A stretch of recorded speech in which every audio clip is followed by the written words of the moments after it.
चलिए, कल हम लोग मॉडल सेट 2 देख लिए थे। आज हम लोग मॉडल सेट 3 को पढ़ेंगे। इसमें विज्ञान और सामाजिक अध्ययन। तो चलिए, बिना वक्त गवाए हम लोग वीडियो को शुरू करते हैं। चूँकि सबको पता है एडमिट कार्ड आ गया है, तो इसलिए सवाल जवाब को हम लोग जल्दी से शुरू करते हैं। तो देखिए, सवाल क्या है। सवाल कहा जा रहा है, प्रकाश का शून्य अवकाश में वेग अनुपात होता है, माने कितना है। तो आप जान रहे हैं सभी को 3 गुणे 10 के पावर 8 मीटर सेकंड हो जाएगा। तो इसका बिल्कुल आंसर क्या हो जाएगा, बी आंसर करेक्ट हो जाएगा। अगले आंसर देखते हैं, रासायनिक उद्योग में कौन सा तेजाब मूल्य रासायनिक माना जाता है। तो बिल्कुल आप जान रहे हैं कि 72 नंबर का आंसर क्या हो जाएगा। तो बिल्कुल सही जवाब हो जाएगा H2SO4 हो जाएगा, ठीक ना। बिल्कुल सी आंसर बिल्कुल करेक्ट हो जाएगा। अगला सवाल देखते हैं, आंतों के रोगी के निदान में निम्नलिखित में से किरणों का उपयोग किया जाता है। माने जो कह रहा है कि आंतों में जो रोग होता है उस रोगी में किस किरण का प्रयोग हो जाता है। तो बिल्कुल 73 नंबर का सही जवाब क्या हो जाएगा। तो सभी को पता है एक्स किरण। तो बिल्कुल सही जवाब हो जाएगा ये। अगला सवाल देखते हैं, सवाल नंबर 74, फ्यूज का सिद्धांत है। तो फ्यूज का सिद्धांत सभी लोग जान रहे हैं कि फ्यूज का सिद्धांत क्या है। तो बिल्कुल सही जवाब हो जाएगा इसका। फ्यूज का सिद्धांत विद्युत का ऊष्मीय प्रभाव होता है। बिल्कुल सही जवाब हो जाएगा। चलिए अगला सवाल देखते हैं, 75 नंबर, परमाणु के नाभि में निम्नलिखित में से कण होता है। परमाणु के नाभि में कौन सा कण होता है, ये पूछा जा रहा है। तो बिल्कुल 75 नंबर का प्रोटॉन और न्यूट्रॉन। बिल्कुल सही जवाब ए हो जाएगा। चलिए 76 नंबर देखते हैं, दूरदृष्टि निवारण के लिए काम लेते हैं। तो उत्तल दर्पण या अवतल दर्पण या अवतल दर्पण या उत्तल लेंस। एक बार और आपको बताए थे कि दूरदृष्टि कह रहा है, तो ये क्या हो जाएगा, उत्तल लेंस हो जाएगा, ठीक ना। सही जवाब हो जाएगा। चलिए अगला सवाल हम लोग देखते हैं, 77 नंबर।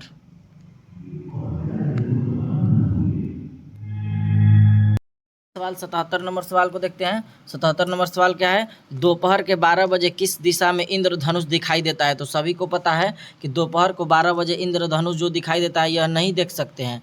यानी पता चला कब नहीं देख सकते इंद्रधनुष दिखाई देता है, यानी पता चलता है, यानी हमको या क्या निकालना है कि दोपहर के 12 बजे किस दिशा में इंद्रधनुष दिखाई देता है। तो यह नहीं देख सकते हैं।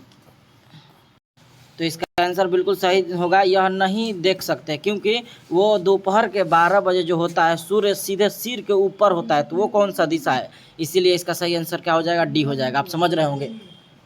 अगला सवाल हम लोग देखते हैं, दाढ़ी बनाने के लिए काम में लेते हैं। तो ये सबको आसान है कि दाढ़ी बनाने के लिए कौन सा प्रयोग किया जाता है। तो 78 नंबर का बिल्कुल सही जवाब हो जाएगा, अवतल लेंस हो जाएगा ना। तो बिल्कुल आसान सा सवाल था, इसका आंसर हो जाएगा अवतल लेंस। चलिए 79 नंबर सवाल देखते हैं, धोने के सोडा का रासायनिक सूत्र क्या है। तो आसान सा सवाल है, धोने का रासायनिक का सोडे का सूत्र हो जाएगा, बिल्कुल सही जवाब हो जाएगा 79 नंबर का बी आंसर बिल्कुल सही जवाब हो जाएगा, Na2CO3। चलिए अगला सवाल देखते हैं। अगला सवाल है, सौर ऊर्जा निम्नलिखित में से किस से प्राप्त होता है। सौर ऊर्जा किससे प्राप्त होता है, चंद्रमा से, समुद्र से, सूर्य से, हवा से। तो सभी को लोग जान रहे हैं कि 80 नंबर का बिल्कुल सही जवाब हो जाएगा, यानी सूर्य से प्राप्त होता है सौर ऊर्जा। सौर ऊर्जा 100 से सौर, 100 से सूर्य, इसे भी आप याद कर सकते हैं, ठीक। चलिए अगला सवाल हम लोग देखते हैं। अगला सवाल क्या है, 81 नंबर, ठोस कपूर से कपूर वाष्प बनाने की प्रक्रिया को कहते हैं। यानी ठोस जो कपूर होता है उससे वाष्प बनाने की प्रक्रिया क्या कहते हैं। तो बिल्कुल 81 नंबर का सही जवाब हो जाएगा, उसको कहते हैं ऊर्ध्वपातन कहते हैं। तो बिल्कुल सही जवाब डी हो जाएगा। अगला सवाल देखते हैं, पौधे व पेड़ का खाना तैयार करने की प्रक्रिया कहलाती है। जो पौधों वो पेड़ होता है उसके लिए हम लोग खाना जो तैयार करते हैं उसे क्या कहा जाता है। तो इसीलिए इसका आंसर हो जाएगा बिल्कुल सही जवाब, इसका आंसर हो जाएगा बी हो जाएगा, यानी मोटा बोली का सिंथेस कहते हैं। तो बिल्कुल सही जवाब ये हो जाएगा। चलिए अगला सवाल देखते हैं। 83 नंबर सवाल क्या है, 83 नंबर है, निम्न में से कौन सा धातु अर्धचालक की तरह ट्रांजिस्टर में प्रयोग होती है। तांबा, जर्मेनियम या ग्रेफाइट या चांदी। तो 83 नंबर का बिल्कुल सही जवाब हो जाएगा, सभी लोग जान रहे हैं जर्मेनियम बिल्कुल करेक्ट आंसर हो जाएगा। तो इसका आंसर बी हो जाएगा। चलिए अगला सवाल हम लोग देखते हैं। अगला सवाल है 84 नंबर, जैविक सिस्टम में रासायनिक क्रिया के प्रक्रिया को तेज करने में उत्तरदायी पदार्थ है। कौन सा उत्तरदायी पदार्थ है, बैक्टीरिया, डीएनए या एंजाइम या प्रोटीन्स। तो बिल्कुल 84 नंबर का जो आंसर हो जाएगा वो हो जाएगा बिल्कुल सी हो जाएगा, एंजाइम है, बिल्कुल सही जवाब हो जाएगा। अगला सवाल 85 नंबर, निम्नलिखित में से किसकी कमी से मनुष्य में मधुमेह होता है? तो सभी को पता है इंसुलिन के कमी से मधुमेह का रोग होता है। तो 85 नंबर का बिल्कुल करेक्ट आंसर हो जाएगा डी। चलिए अगला सवाल देखते हैं 86 नंबर, विटामिन जो खट्टे फलों या साइट्रम में पाया जाता है तथा चर्म को स्वस्थ रखने में जरूरी होता है, विटामिन है, विटामिन बी या विटामिन सी या विटामिन डी? तो 86 नंबर का बिल्कुल सही जवाब हो जाएगा सी आंसर करेक्ट हो जाएगा। विटामिन सी जो है क्या करता है, खट्टे फलों में साइट्रम पाया जाता है, तो बिल्कुल विटामिन सी हो जाएगा। अगला सवाल देखते हैं, मनुष्य शरीर में खून की शुद्धिकरण या प्यूरिफिकेशन की प्रक्रिया को कहते हैं, क्या कहते हैं? डायलिसिस या हीमोलिसिस या ओसोमोसिस या पैरालिसिस? तो बिल्कुल 87 नंबर का जो होगा आंसर करेक्ट क्या हो जाएगा? तो बिल्कुल करेक्ट आंसर ए हो जाएगा, यानी डायलिसिस कहा जाता है। क्या कहा जाता है? डायलिसिस। चलिए अगला सवाल देखते हैं। अगला सवाल नंबर 88 है, टरबाइन एवं डायनेमो बिजली प्राप्त करने में किस ऊर्जा को विद्युत ऊर्जा परिवर्तन करते हैं? तो ऑप्शन देख लेते हैं, उसके मुताबिक हम लोग लगाएंगे ठीक। रासायनिक ऊर्जा या सौर ऊर्जा या मैकेनिकल ऊर्जा या मैग्नेटिक ऊर्जा? तो बिल्कुल सही जवाब हो जाएगा 88 नंबर का। आप सभी जान रहे हैं कि इसमें जो यूज होता है उस ऊर्जा का नाम क्या है? तो बिल्कुल करेक्ट आंसर हो जाएगा सी, यानी मैकेनिकल ऊर्जा। बिल्कुल सही जवाब ये हो जाएगा। चलिए अगला सवाल देखते हैं, पढ़ने में काम आने वाला ग्लासेस किस प्रकार का लेंस है? यानी पढ़ने में जो ग्लास उपयोग होता है उस किस प्रकार का होता है? अवतल लेंस, उत्तल लेंस, साधारण या ए और बी दोनों? तो बिल्कुल सही जवाब होगा 89 नंबर का अवतल लेंस भी होता है, अब जिसका दूर दृष्टि होगा, निकट दृष्टि दोष होगा, इसीलिए इसका आंसर होगा अवतल और उत्तल दोनों, यानी ए और बी दोनों आंसर करेक्ट हो जाएगा।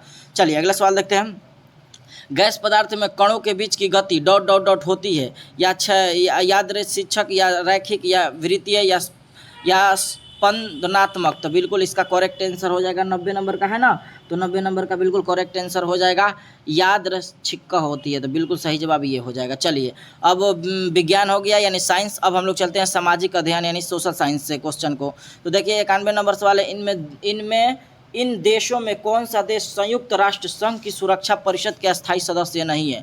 मैंने कह रहा है कि कौन सदस्य नहीं है इनमें से, यानी चारों में से, फ्रांस, जर्मनी या यूनाइटेड किंगडम्स या चीन या फ्रांस? तो बिल्कुल 91 नंबर का जो आंसर हो जाएगा बिल्कुल सही जवाब करेक्ट हो जाएगा, जर्मनी जो है ये नहीं है। चलिए अगला सवाल देखते हैं, वह कौन सा एकमात्र भारतीय है जिसको ग्रेट ब्रिटेन में लॉर्ड का खिताब दिया गया था? बताइए ये क्या है, एकमात्र भारतीय कौन है जो कहाँ खिताब दिया गया? ग्रेट ब्रिटेन में लॉर्ड का खिताब दिया गया, तो इसका आंसर हो जाएगा 92 नंबर का बिल्कुल सही जवाब आप हो जाएगा। आप भी सोच रहे हैं स्वराज पाल था जो जिसको ब्रिटेन में खिताब से नवाजा गया था। चलिए अगला सवाल देखते हैं, भारत में सिलिकॉन घाटी का नाम किससे दिया गया है? सिलिकॉन घाटी का नाम किसे दिया गया है? तो 93 नंबर का बिल्कुल करेक्ट आंसर हो जाएगा बेंगलोर को दिया गया है ना, बेंगलोर हो जाएगा। चलिए अगला सवाल देखते हैं, रामेश्वरम किस राज्य का हिस्सा है? रामेश्वर आंध्र प्रदेश, तमिलनाडु, केरल या पश्चिम बंगाल? ये VVI क्वेश्चन है, बार बार पूछता है कि रामेश्वर किस राज्य का हिस्सा है। तो 94 नंबर का बिल्कुल करेक्ट आंसर हो जाएगा है ना, तमिलनाडु का हिस्सा है, तो बिल्कुल सही जवाब सी हो जाएगा। चलिए अगला सवाल देखते हैं 95 नंबर, पोखरण द्वितीय परीक्षण कब किया गया था? यानी पोखरण द्वितीय परीक्षण कब किया था? 11 जून 1998 या ऑप्शन करेक्ट हम लोग सुन लेते हैं, तो 95 नंबर का बिल्कुल सही जवाब हो जाएगा 11 मई 1998 को। कितना में? 11 मई। देखिए पोखरण 2 कह रहा है, यहाँ 2 लिख रहा है, तो द्वितीय हो गया। देखिए 11 जैसा शक्ल है तो इसलिए इसका आंसर हो जाएगा बिल्कुल सही जवाब हो जाएगा, क्या आंसर हो जाएगा? सी। चलिए ग्रॉड कैनियन है कहाँ? एक बड़ी तोप है या एक खडड है या एक नदी है या एक पुरानी तोप है? तो 96 नंबर का बिल्कुल करेक्ट आंसर हो जाएगा, क्या हो जाएगा? तो ए बिल्कुल सही जवाब हो जाएगा, एक खड है, तो बिल्कुल सही जवाब हो जाएगा। चलिए अगला सवाल देखते हैं, किसी स्थान का मानक समय यानी स्टैंडर्ड टाइम, यानी STM जान रहे हैं, स्टैंडर्ड टाइम निर्धारित करने का आधार होता है देशांतर रेखा या अक्षांश रेखा या अंतर्राष्ट्रीय तिथि रेखा? ये ज्योग्राफी में पहले ही बता दिया जाता है, लॉन्गिट्यूड और लैटिट्यूड होता है ना, दोनों बताया जाता है, अक्षांश और देशांतर। तो ये क्या कहा जा रहा है, सवाल को समझिए, कहा जा रहा है किसी स्थान का मानक समय यानी स्टैंडर्ड टाइम, STM होता है ना, निर्धारित करने का आधार होता है, क्या होता है? देशांतर या अक्षांश रेखा या अंतर्राष्ट्रीय तिथि रेखा। माने किस तरह से हम पता लगाएंगे कि कौन सा दिशा में कितने बजा है और कितने वक्त का फर्क है? तो इसीलिए इसका 97 नंबर का बिल्कुल सही जवाब हो जाएगा, वो होता है किस चीज़ से? देशांतर से होता है, बिल्कुल सही जवाब ए हो जाएगा। चलिए अगला सवाल देखते हैं, अगला सवाल देखते हैं 98 नंबर, बोडो निवासी है, बोडो निवासी गारो पहाड़िया का है या संथाल परगना के या आमेज बेसिन का या मध्य प्रदेश का। तो 98 नंबर का बिल्कुल करेक्ट आंसर क्या हो जाएगा, ये गारो पहाड़िया का है, तो बिल्कुल करेक्ट आंसर ये हो जाएगा। चलिए अगला सवाल देखते हैं, पनामा नहर जोड़ती है, ये इंपॉर्टेंट क्वेश्चन है आपके लिए, इंपॉर्टेंट क्वेश्चन है 99 नंबर के, पनामा नहर किसको जोड़ती है। तो इसका आंसर सुन लीजिए, याद रहेगा, प्रशांत महासागर एवं आंध्र होगा, यहाँ आंध्र महासागर को जोड़ती है, तो बिल्कुल सही जवाब बी हो जाएगा। चलिए और कुछ ही सवाल बचा है, इसको भी देख लेते हैं। अगला सवाल है अगला सवाल देखते हैं, माउंट एटना यानी एमटी एटना है कहाँ, एक पर्वत है या एक पर्वत शिखर है या एक ज्वालामुखी या एक पठार है। तो बिल्कुल आप भी सोचिए, आपको भी सोचने का मौका दिया जाता है, तो बिल्कुल सही नंबर होगा एक ज्वालामुखी है। माउंट एटना क्या है, एक ज्वालामुखी है। चलिए अगला सवाल देखते हैं, हिमालय का पर्वतीय प्रदेश यानी फुट हिल्स डायरेक्शन कौन है, यानी बिल्कुल सही जवाब हो जाएगा ट्रांस हिमालय या शिवालिका या बृहद हिमालय या औरालिका। ये देखिए, ये तीनों जो है, ये तीनों हिमालय के एक प्रकार है। तो 101 नंबर का बिल्कुल सही जवाब क्या हो जाएगा, तो बिल्कुल करेक्ट आंसर हो जाएगा, ये जो है ना पर्वतीय, ये शिवालिका है, तो बिल्कुल सही जवाब भी हो जाएगा। चलिए अगला सवाल, भारत का सबसे बड़ा रबड़ यानी जो रबड़ उत्पादक राज्य है वो कहाँ है, आंध्र प्रदेश में, कर्नाटक में, तमिलनाडु में, केरल में। तो ये बार बार पूछा जाता है, तो 102 नंबर का आंसर हो जाएगा केरल में है, या हाँ बिल्कुल सही जवाब हो जाएगा। रबड़ का दूसरा है कहाँ है, तो केरल में है, सबसे बड़ा उत्पादक राज्य। चलिए अगला सवाल देते हैं, आम्र वर्षा है, आम्र वर्षा क्या है, आमों की बौछार, आम का टपकना, बिहार एवं बंगाल में मार्च अप्रैल होने वाली वर्षा, या आम की फसल, या फिर पूर्व घाटी। तो 103 नंबर है ना, तो 103 नंबर का बिल्कुल सही जवाब करेक्ट आंसर क्या हो जाएगा, बिहार एवं बंगाल के मार्च अप्रैल में होने वाली वर्षा।